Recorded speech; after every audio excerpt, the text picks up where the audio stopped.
tragic violence. I continue to stand and support law enforcement to fight this ongoing reckless violence in our capital city. Joining us now to discuss the tragedy further, Attorney General Leslie Rutledge. Thank you so much for being here. Thank you, Kevin. How did you find out about this? Like so many Arkansans, I was watching the news this morning and saw it come across my television. I immediately went to Twitter, started reaching out to other authorities across the state and here in Little Rock to hear the specifics and to offer my office's assistance into what we could do. The public has heard from city leaders, state leaders, officials saying we've reached a boiling point. We're sick and tired of all this violence. Now we're looking for the solutions. What solutions might you be able to bring to the table? Well, I think as the governor has stated, and I agree, that we need to enforce the laws on the books. We also need to work with local authorities. We need to encourage more community engagement with law enforcement when they are hear of incidents or individuals who are looking to commit violent acts or violent crimes. If there is any between particular groups and disputes that perhaps could escalate into a situation that we saw early this morning, to come forward with that information beforehand, that we must have more engagement by community leaders, by members of the community, working with law enforcement. I know, again, that my office is going to be working hand in hand with the local authorities. Chief Buckner, I spoke with him earlier. I spoke with the mayor earlier, offering the assistance of the Attorney General's office. We have a number of things that we are already working on. There's a violence reduction network, pilot program in West Memphis and Little Rock. These are across the country to address violent crimes such as this and to try to curb those violent crimes. There's no quick fix to this, obviously. I mean, as Mayor Stoddle has said earlier, I mean, a minister can't do it, an attorney general can't do it, a police chief can't do it all by themselves. The community has to rally together. So if there's no quick fix, what should we be doing tomorrow to at least get that ball rolling even harder? Well, what I would advise people across Arkansas, whether you're taking to a Facebook post or you're speaking from the pulpit, let's remind one another about the importance of love and respect for each other, human life. We saw this morning in this tragic incident that there was a lack of value for human life, lack of value for another person. That we need to have civil discourse when we have disagreements, that we don't need to take to violence. This was an absolutely despicable act, and we hope that by talking to one another, by getting community leaders engaged with law enforcement, state and local leaders and federal law enforcement, that perhaps we can curb this violence, that these sort of actions will not be tolerated in Little Rock. They will not be tolerated across the state.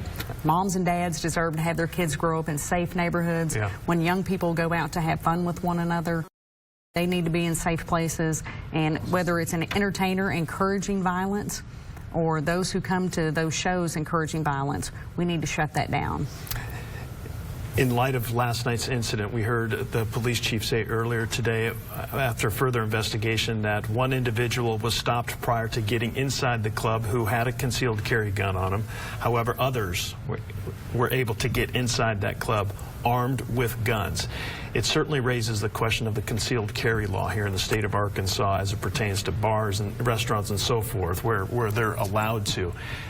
Does that need to be revisited? Well, I think it's important to clarify. The individual that the chief spoke about was openly carrying a firearm, not concealed carry. And it's not clear yet, or I'm not aware yet, whether that individual had a license to conceal and carry. So the laws that were passed had to do with conceal and carry license. The individual last night was openly carrying a firearm.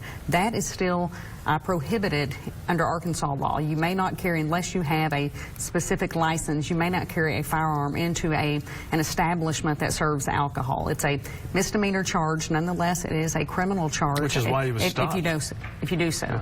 Yeah. Does it still require, though, a closer look? Well, I believe it requires a closer look at enforcing the laws that we have on the books, because that's what we need to do. Individuals who have committed an act who should not have a firearm because they are perhaps a felon in possession of a firearm. We need to enforce those laws. We need to enforce laws certainly if someone is carrying a firearm without any sort of license, law enforcement or otherwise, into an establishment such as a bar or a nightclub. But again, Kevin, I think it's important for our Kansans to understand that these are laws that we have on the books that can be enforced, but we need community leaders. We need to work together with law enforcement. We need to shut down anti-law enforcement rhetoric so people do feel comfortable coming to law enforcement. Chief Buckner's made it loud and clear that he wants to work with community leaders in solving this crime problem, this crime spree that we've seen over the last couple of weeks in Little Rock.